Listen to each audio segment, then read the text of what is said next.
जैसे अगर अ में प्रथमा विभक्ति लगाएंगे, सु लगाएंगे तो अह ऐसे सुनाई पड़ना चाहिए था ना, इहि उहु सारे।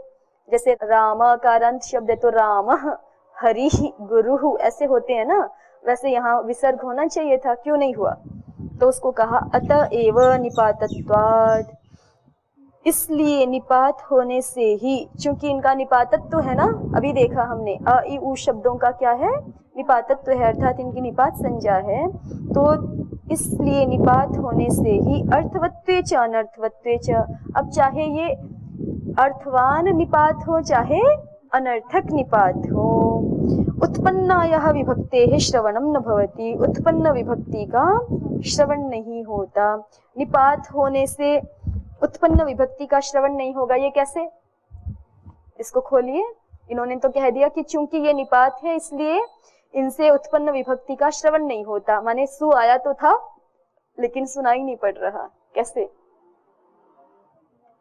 सोचो थोड़ा सा।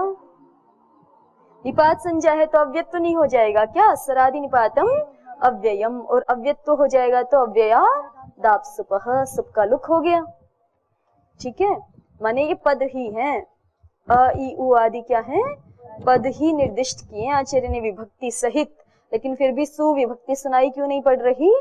क्योंकि अ इ उ ये निपात हैं और निपातों की अव्यय संज्ञा हो जाती है। कौन से सूत्र से? स्वरादि निपातम अव्ययम, और अव्यय संज्ञा हो जाती है तो अव्ययों से आए हुए सु आदि विभक्तियों का तो लुक हो जाता है। कौन से सूत्र से? अव्ययादाप सुपः। अस्तु, ठीक है। देखिए ये स्पष्ट हुआ ना अभी। अतएव निपातत्वाद अर्थवत्वे अनर्थवत्वे च, निपातों को चाहे हम अर्थवान माने या अनर्थक माने तो भी उत्पन्न विभक्ति का श्रवण नहीं होगा। इह अनर्थवत्वे विभक्त्युत्पत्तिर अनर्थकस्यापि निपातस्य प्रातिपदिक संज्ञोपसंख्यानाद् वेदितव्य। अब एक और समस्या दिखा दी कि आप कह रहे हो कि उत्पन्न विभक्ति का लुक हो गया, हम कह रहे हैं विभक्ति आएगी ही कैसे? अगर ये तो अ इ उ आदि अनर्थक माने जाएं, अगर दोनों पक्ष दिखाए थे ना कि चाहे आप इनको अर्थवान मानो चाहे अनर्थक मानो। अर्थवान इस तरह से मान सकते हैं कि ये अ इ आदि आगे जो सारे शास्त्र में कहीं भी अ इ आदि आएंगे उसके, या लोक में सारे के सारे प्रातिपदिकों में जो भी अ इ आदि वर्ण हैं उनके ये निर्देशक हैं, इस तरह से अर्थवान है। ठीक है, या अनर्थक हैं तो कहो कि नहीं इनका तो कोई अर्थ नहीं है, ऐसा भी कोई व्यक्ति पक्ष माने तो उस जब सार्थक मान रहे हैं इनको, ये हमारी भाषा में जो भी अ इ आदि वर्ण है उन्हीं के निर्देशक हैं। ठीक है, तब तो सार्थकता हो गई, तब तो विभक्ति आने में कोई समस्या ही नहीं है, क्योंकि सार्थक होने से अर्थवत धातुर प्रत्ययः प्रातिपदिकम, अर्थवान होने से प्रातिपदिक संज्ञा हो जाएगी। और प्रातिपदिक के अधिकार में स्वौजस आदि सूत्र है ना, स्वौजस आने के लिए तीन चाहिए हमें, या तो प्रातिपदिक होना चाहिए, या तो ग्यंत होना चाहिए, या तो आबंत होना चाहिए। ग्यंत आबंत तो ये दिख नहीं रहे है ना, ये जो अ इ आदि शब्द हैं इनसे कोई गी प्रत्यय थोड़े आया हुआ है कुमारी आदि की तरह, नहीं ना।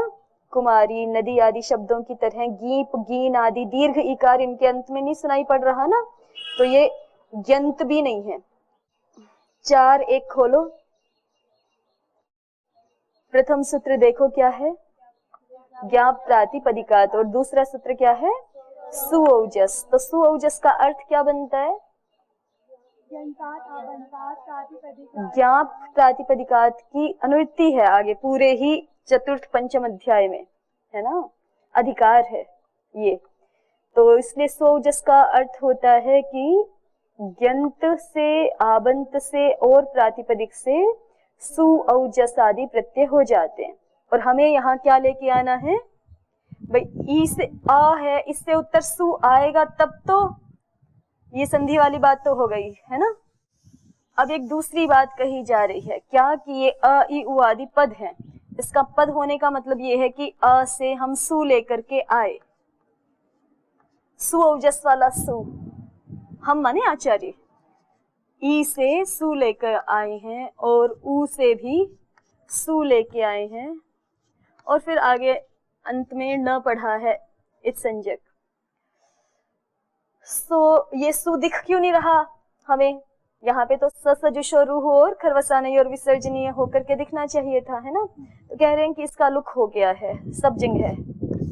तो लुक कैसे हुआ, तो उसकी प्रक्रिया बताई कि देखो अभी हमने बताया था अ ई उ आदि सारे के सारे अच क्या हैं, निपात हैं, और इनके निपात होने से इनकी अव्यय संज्ञा हो जाएगी, और अव्यय संज्ञा हो गई तो अव्ययदाप सुपह से लुक हो जाएगा। ठीक है, अब इसमें इन्होंने एक बात बताई साथ में, इन निपातों को अ ई उ आदि निपातों को हम सार्थक माने तो भी यही स्थिति रहेगी कि सु आदि विभक्तियों का लुक हो जाएगा, और इनको हम अनर्थक माने तो भी यही स्थिति रहेगी कि सु आदि विभक्तियों का लुक करके आचार्य ने निर्देश किया है। तो कोई व्यक्ति जिज्ञासु बीच में प्रश्न कर सकता है कि आप जब कह रहे हैं कि अ ई उ आदि सार्थक है तब तो ठीक है, क्यों?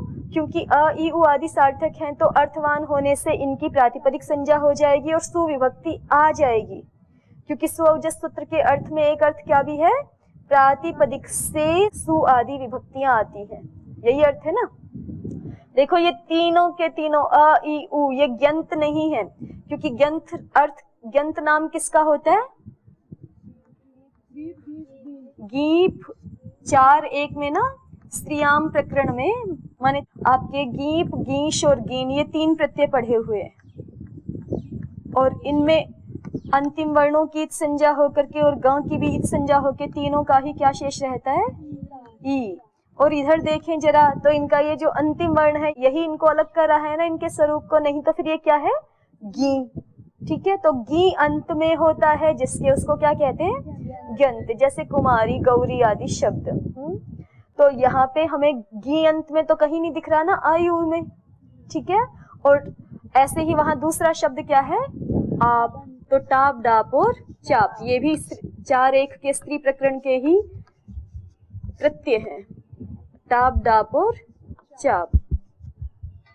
किन किन सूत्रों में पढ़े हुए हैं ये बताना, अजादित अष्टाप और डाब उभाभ्याम अन्य तरस्याम में डाब और यंगश्चाप में चाप। ठीक है, तो ये तीनों का क्या शेष रहता है, मतलब वैसे तो प की भी इत संज्ञा हो जाती है, लेकिन एक जैसा जो स्वरूप है वो आप। ठीक है, तो आप अंत में है जिसके उसको आबंत, प को ब संधि में हो जाता है। तो ये जो हमारे 3 शब्द हैं यहाँ पे अ ई उ, ये ना तो ग्यंत है और ना ही आबंत है ना, ग्यंत भी नहीं है आबंत भी नहीं है, इसलिए ग्यंत होने से विभक्ति आ गई या आबंत होने से विभक्ति आ गई ऐसा तो नहीं कह सकते। क्या ही मानना पड़ेगा कि प्रातिपदिक होने से यहाँ विभक्ति आ रही है, ऐसा मानना पड़ेगा। अब प्रातिपदिक संज्ञा करने का हमारे पास ये 2 ही उपाय हैं, या तो अर्थवत सूत्र से करें या तो कृत्तधित समासाश्चर्य से करें। तो स्पष्ट है कृत्तधित समासाश्चर्य तो लगा नहीं सकते यहाँ पर, क्योंकि ये ना कृत प्रत्यय है ना तद्धित प्रत्यय है ना ही ये यहाँ पर समास है कोई। तो किससे कर सकते हैं हम प्रातिपदिक संज्ञा, एक ही उपाय शेष रह गया, क्या, अर्थवद धातुर प्रत्यय प्रातिपदिकम, अर्थवान शब्द की प्रातिपदिक संज्ञा होती है। धातु और प्रत्यय है नहीं तो अधातु प्रत्यय तो घट ही गया अपने आप। तो अर्थवान शब्द की जब हमने इनको सार्थक माना जिस पक्ष में कि ये भाषा में जैसे राम में जो म में अ है फिर आगे उसका निर्देशक है, या ऐसे ही अन्य अन्य शब्दों का भी हरि आदि में जो ई है उसका निर्देशक है, ये ऐसा जब मानेंगे हम उसी का अनुकरण है ऐसा मान लें तो सार्थक हो गया। अनुकरण हमेशा अपने अनुकारी से सार्थक हो जाता है। ठीक है, तो सार्थक जब हो गया तो कोई समस्या नहीं, क्योंकि सार्थक शब्द होते ही इसकी प्रातिपदिक संज्ञा हो जाएगी और प्रातिपदिक संज्ञा होते ही सु आदि विभक्तियां आ जाएंगी, और विभक्तियां अगर आ गई तो फिर आगे निपात संज्ञा होने से अव्यय संज्ञा होने से फिर लुक हो ही जाएगा। लेकिन समस्या उस पक्ष में है कि अगर हम इनको माने कि नहीं ये निपात तो कैसे हैं, अनर्थक हैं, तो फिर अनर्थक हैं तो अनर्थक शब्द की तो प्रातिपदिक संज्ञा होती नहीं, सूत्र से तो नहीं होती ना, सूत्र अर्थवत प्रातिपदिकम ऐसा कहता है। तो अर्थवान शब्द की ही प्रातिपदिक संज्ञा करता है यहाँ प्रातिपदिक। यदि हम इन निपातों को अनर्थक मानेंगे तो अर्थवत प्रातिपदिकम कह करके तो प्रातिपदिक संज्ञा नहीं कर पाएंगे, और यदि प्रातिपदिक संज्ञा नहीं हो पाई तो स्वौजस सूत्र का अर्थ नहीं घटेगा, प्रातिपदिक से सु औजस आदि हो जाए ऐसा कहता है ना सूत्र, वो अर्थ नहीं घटेगा, और वो अर्थ नहीं घटेगा तो विभक्ति नहीं आ सकेगी, और जब विभक्ति ही नहीं आई तो उसका लुक हो रहा है ऐसा आप कैसे कहेंगे, है ना। ये प्रश्न है, तो उसका उत्तर दे रहे हैं। देखिए, इह अनर्थवत्वे विभक्त्युत्पत्ति ही, यहाँ इन निपातों का अनर्थवत्व मानने पर, माने अनर्थकता मानने पर भी विभक्ति की उत्पत्ति हो जाती है। कैसे? तो कह रहे हैं कि एक उपसंख्यान किया हुआ है, प्रातिपदिक संज्ञा के प्रकरण में एक उपसंख्यान किया गया है। क्या उपसंख्यान? अनर्थ कस्यापि निपातस्य प्रातिपदिक संज्ञायाः उपसंख्यानम कर्तव्यम। ठीक है, ये शायद आपकी काशिका में तो नहीं है, जहां तक मुझे ध्यान आता है, ये भाष्य में ही है, वार्तिक।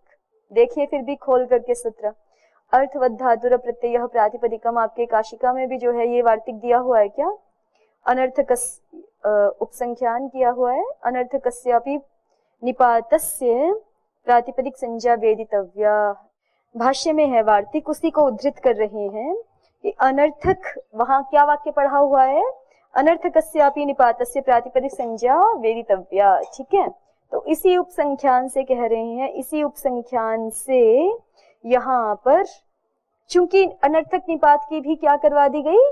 प्रातिपदिक संज्ञा, और प्रातिपदिक संज्ञा करवा दी गई तो विभक्ति उत्पत्ति हो ही जाएगी, और विभक्ति उत्पत्ति हो जाएगी तो फिर आगे लुक हो जाएगा और पद ये रहेगा। ठीक है, चाहे हम निपातों को इनको अनर्थक माने या सार्थक माने, उससे अंतर नहीं पड़ेगा। स्पष्ट में तत् बात समझ में आ गई? अभी सुओजस सूत्र का अर्थ देखा था ना हमने, उस सूत्र के अर्थ में 3 अंश बन रहे हैं। ग्यंत से सुआदि प्रत्यय आते हैं, आबंत से सुआदि प्रत्यय आते हैं, और तीसरा अंश क्या था?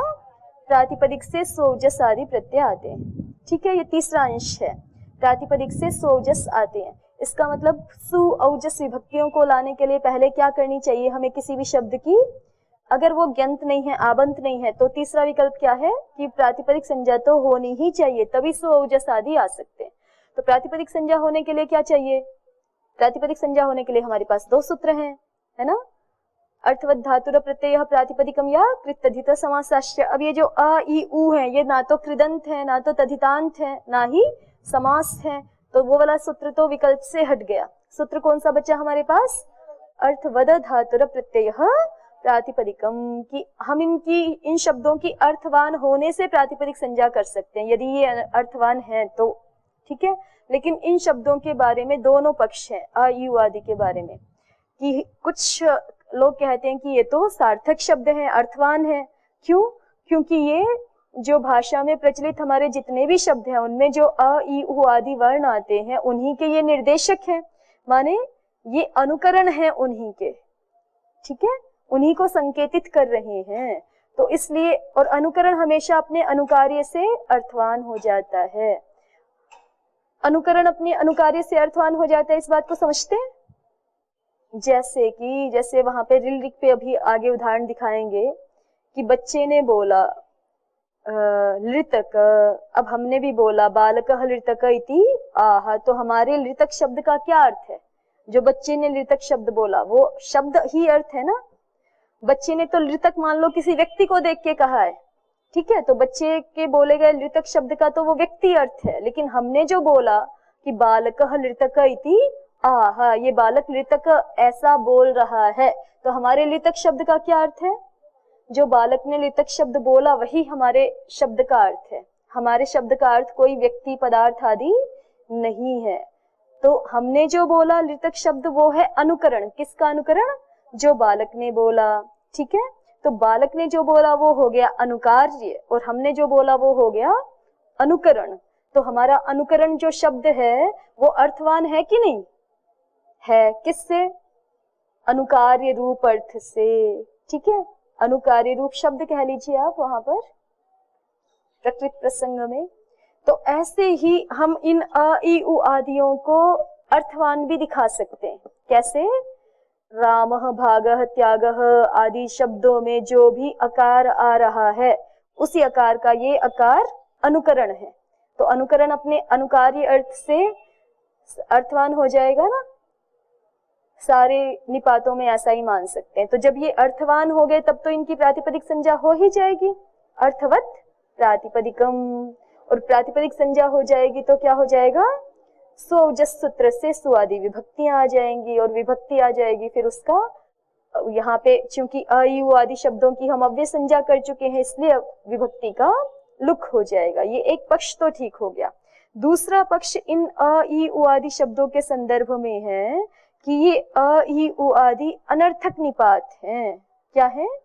अनर्थक निपात है। जैसे कहीं कहीं पर श्लोकों में होता है ना कि इस च शब्द का कोई अर्थ नहीं निकल रहा, बस ये पाद पूर्ति के लिए है, या ये वाक्य की शोभा बढ़ाने के लिए ऐसा प्रयोग कर दिया, इसका कोई अर्थ विशेष नहीं है।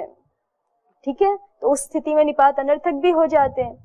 तो ऐसे ही अगर अ ई उ आदि जो वर्ण पढ़े हैं उनको अगर हम अनर्थक माने तो फिर यहाँ पे सु विभक्ति आई है और उसका लुक हुआ है और ये पद है, ये बात कैसे कहेंगे आप? ये प्रश्न हुआ। ठीक है, तो उसका उत्तर देते हुए कह रहे हैं अनर्थक होने पर यह स्थिति क्यों नहीं घट पा रही थी? पहले तो इस बात को बताइए। अगर अ ई उ आदि को अनर्थक मान लिया जाए तो फिर यहाँ पे विभक्ति क्यों नहीं आ सकती? क्योंकि प्रातिपदिक संज्ञा नहीं हो पा रही, और प्रातिपदिक संज्ञा नहीं हो पा रही तो सु औजस सूत्र का अर्थ नहीं घट पा रहा, इसलिए सु आदि नहीं आ पा रहे। ठीक, ये समस्या थी। तो इसका समाधान क्या किया कि नहीं, भले ही ये अनर्थक निपात है, अ ई उ आदि क्या है? अनर्थक निपात है, फिर भी यहाँ प्रातिपदिक संज्ञा हो जाएगी। तो कहा कैसे हो जाएगी? दो ही तो उपाय थे, अर्थवत प्रातिपदिकम या कृत्यधिता, दोनों काम नहीं कर रहे। फिर आपके पास कोई तीसरा उपाय है क्या? तो हाँ, बताया कि तीसरा उपाय है। एक और वाक्य बनाया हुआ है आचार्य ने, वार्तिककार ने। ठीक है, क्या वाक्य बनाया हुआ है? अनर्थकस्यापि निपातस्य प्रातिपदिक संज्ञा वेदितव्य, या प्रातिपदिक संज्ञा या उपसंख्यानम कर्तव्यम। ठीक है, ये वाक्य बनाया हुआ है। तो इस वाक्य का सीधा सीधे अर्थ यही है कि अनर्थक निपात की भी क्या हो जाती है? प्रातिपदिक संज्ञा हो जाती है। तो प्रातिपदिक संज्ञा हो जाने से क्या होगा? स्वजस आ जाएंगे। ठीक, और आ जाएंगे तो फिर आगे की प्रक्रिया समान ही है। निपात है वो, निपात है तो अव्यत्व है, अव्यत्व है तो अव्यादात सुपह से लुक हो जाएगा। एक बार आप फिर पढ़िए इस पूरी चर्चा को, यहां से, मतलब जहां से पद बनाने की बात शुरू हुई है, ये बताने की। दो चीजें अभी तक हमने देखी ना आयुण सूत्र के संदर्भ में। पहली बात क्या थी कि यहाँ संधि कार्य प्राप्त हो रहा है, सो क्यों नहीं किया, है ना। और दूसरा कि आप कहते हैं पदम न प्रयुंजित, तो बिना आपने विभक्ति लगाए कैसे प्रयोग कर दिया, उस बात का उत्तर। ठीक, तो आचार्य बता रहे हैं, न्यासकार स्पष्ट कर रहे हैं कि आचार्य ने बिना विभक्ति के प्रयोग नहीं किया है, ये विभक्त्यंत ही है। ठीक है, कैसे विभक्त्यंत है और विभक्ति है तो क्यों नहीं सुनाई पड़ रही, उसको देखिए। अतएव निपातत्वाद, अतएव निपातत्वाद माने इस निपातत्व के कारण से, चूंकि निपातत्व है इसीलिए ही अर्थवत्वे अनर्थवत्वे च। अब वो निपात चाहे अर्थवान है चाहे अनर्थक है, किसी भी पक्ष को हम लेकर के चले तो भी उत्पन्नायाः विभक्तेः श्रवणम न भवति, उत्पन्न विभक्ति का श्रवण नहीं होगा। कैसे नहीं हुआ, कैसे नहीं हुआ, दोहराइए। क्योंकि निपात है, निपात है तो स्वरादि निपातम अव्ययम इत्यनेन अव्यत्वम भवति। पुनः अव्यत्वे सति अव्ययादाप्सुपः इति सूत्रेण सुब्लुग् भवति इति कृत्वा विभक्तेः श्रवणम तत्र न भवति। अब दूसरा प्रश्न कि आपने ऊपर वाली पंक्ति में कहा है अर्थवत्वे अनर्थवत्वे च उत्पन्नायाः विभक्तेः, तो अर्थवत्वे उत्पन्नायाः विभक्ते ये तो ठीक है, लेकिन अनर्थवत्वे अपि उत्पन्नायाः विभक्ते ये समझ नहीं आया। अनर्थक है शब्द फिर भी विभक्ति उत्पन्न हो जाएगी, ये कैसे? ठीक है, क्योंकि समस्या क्या दिख रही है उसको, जिज्ञासु को, अनर्थवान है तो प्रातिपदिकत्व नहीं, प्रातिपदिकत्व नहीं तो सु आदि आएंगे कैसे? तो उसका समाधान कर दिया अग्रिम पंक्ति में, इह अनर्थवत्वे विभक्ति उत्पत्तिर अनर्थकस्यापि निपातस्य प्रातिपदिक संज्ञोपसंख्यानात् वेदितव्या। इह अनर्थवत्वे, यहाँ अनर्थवत्व पक्ष में माने ये जो अ ई उ आदि निपात है ये अनर्थक है, इस पक्ष में भी विभक्ति की उत्पत्ति हो जाएगी। अनर्थकस्यापि निपातस्य प्रातिपदिकस्य प्रातिपदिक संज्ञोपसंख्यानात्, क्योंकि अनर्थक निपात की भी प्रातिपदिक संज्ञा का उपसंख्यान आचार्य कात्यायन जी के द्वारा कराया गया है वार्तिक में। ठीक है, तो इस कारण से इसको ऐसा समझना चाहिए कि यहाँ विभक्ति की उत्पत्ति अनर्थवत्व होने पर भी हो जाएगी। तो ये हमने इन 4 सूत्रों के बारे में जो सामान्य बात, मतलब ये दोनों बातें इन चारों सूत्रों पे प्रश्न के रूप में आ सकती हैं। ऐ उन रील रिक ए ओंग ऐ औच, सभी जगह संधि कार्य नहीं दिख रहा है ना, उसका समान उत्तर है जो हमने ऐ उन में देखा। और सभी जगह ही हमें विभक्ति सुनाई नहीं पड़ रही, तो उसका भी समान उत्तर होगा जो अभी हमने पढ़ लिया है चारों सूत्रों के संदर्भ में। आगे देखते हैं। कहा अनेन क्रमेण, सूत्रार्थ देखिए, अ ई उ इत्यनेन क्रमेण वर्णानुपदिश्य, तो अनेन क्रमेण पर लिखते हैं न्यासकार अनया आनुपूर्व्या, ठीक है, क्रम माने आनुपूर्वी, इस आनुपूर्वी से, इस क्रम पूर्वक वर्णों को पढ़ा है।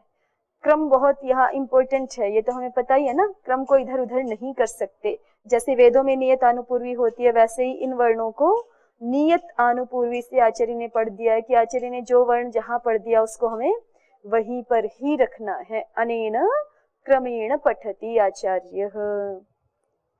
अब कहते हैं किम पुनः कारणम अयमेव क्रमः आश्रीयते न क्रमांतरम।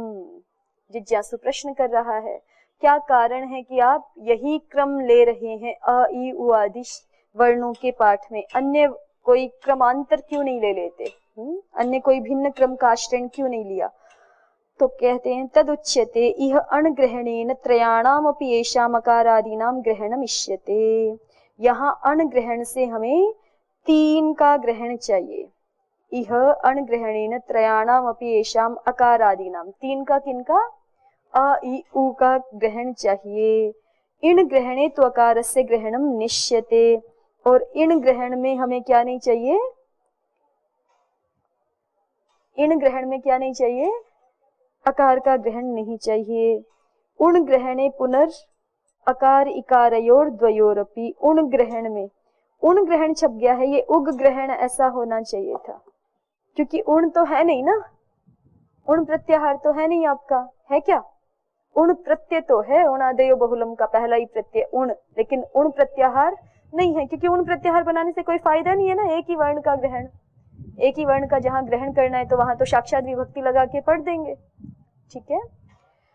तो उग ग्रहण में हमें अकार इकार दोनों का ग्रहण नहीं चाहिए, इण में हमें अकार का ग्रहण नहीं चाहिए। ये स्थिति तभी बन सकती है जब आचार्य बिल्कुल यही क्रम पढ़े, अ ई उ। अगर उल्टा सीधा कुछ पढ़ेंगे तो मान लीजिए ऐसा पढ़ दें ई उ अण, ठीक है, तो उग में भी अण आने लगे, उग में भी अकार का ग्रहण होने लग जाएगा ना, और इण में जो उकार का ग्रहण चाहिए वो नहीं होगा, अकार का ग्रहण होने लग जाएगा, ऐसे गड़बड़ होने लग जाएगी। तो जिन कार्यों के लिए हमें, जिन प्रत्याहारों में जिन वर्णों का ग्रहण अभिष्ट है वैसा ही हो, उसके लिए एक निश्चित क्रम आवश्यक है। अस्तु, इसलिए इसी आनुपूर्वी को यहाँ स्वीकार करना चाहिए। ठीक हुआ? फिर से देख लीजिए, अनेन क्रमेण इति अनया आनुपूर्व्या किम पुनः कारणम अयमेव क्रम आश्रीयते न क्रमांतरम। क्या कारण है कि यही क्रम लिया जा रहा है, किसी भिन्न क्रम का आश्रय क्यों नहीं किया जा रहा? तो कहा तदुच्यते इह अणग्रहणेन त्रयाणामपि येषाम् अकारादीनां ग्रहणम् इष्यते। क्योंकि हमें ऐसी स्थिति चाहिए कि हमारे शास्त्र में अणग्रहण से अ ई उ तीन वर्णों का ग्रहण हो जाए, इण ग्रहणे तो अकारस्य ग्रहणम् निश्यते, और इण ग्रहण में तो हमें अकार का ग्रहण नहीं चाहिए, उसको छोड़ना चाहते हैं, इसलिए अकार को ई से पहले पढ़ा, और उग ग्रहणे पुनर् अकार अकारयोर द्वयोरपि ग्रहणम निश्यते, पीछे से जुड़ जाएगा निश्यते। उग ग्रहण में हमें अकार और इकार दोनों का ही ग्रहण नहीं चाहिए, इसलिए उ को सबसे बाद में पढ़ा और अ ई को उनसे पहले पढ़ा। एतच्च क्रमांतराश्रयणे न संपद्यते इति एषु एवं क्रमा आश्रियते। एतच्च, और ये जो सारी स्थिति है जो अभी हमने दिखाई कि हमें अण ग्रहण में ऐसा अभिष्ट है, इन ग्रहण में ऐसा अभिष्ट है, उक प्रत्याहार के ग्रहण में इन वर्णों का ग्रहण अभिष्ट है और इनका नहीं है, ये सारा कार्य तभी संपन्न हो पाएगा कि जब हम इसी क्रम का आश्रयण करें। एतच्च क्रमांतराश्रयणे, क्रमांतराश्रयणे माने किसी अन्य भिन्न क्रम का, भिन्न क्रम से सूत्रों का पाठ करने पर, भिन्न क्रम का आश्रयण कर लेने पर न संपद्यते, ये हमारा कार्य संपन्न नहीं हो पाएगा। इति, इसलिए, एषु, इन वर्णों के पाठ में, एवं क्रम आश्रियते, इसी प्रकार का क्रम आश्रित किया गया है। अस्तु अद्य तावत्। ओम शांति शांति शांति। ओम श्री परमात्मने नमः। ओम श्री गुरुभ्यो नमः। ओम सर्वेभ्यो नमः।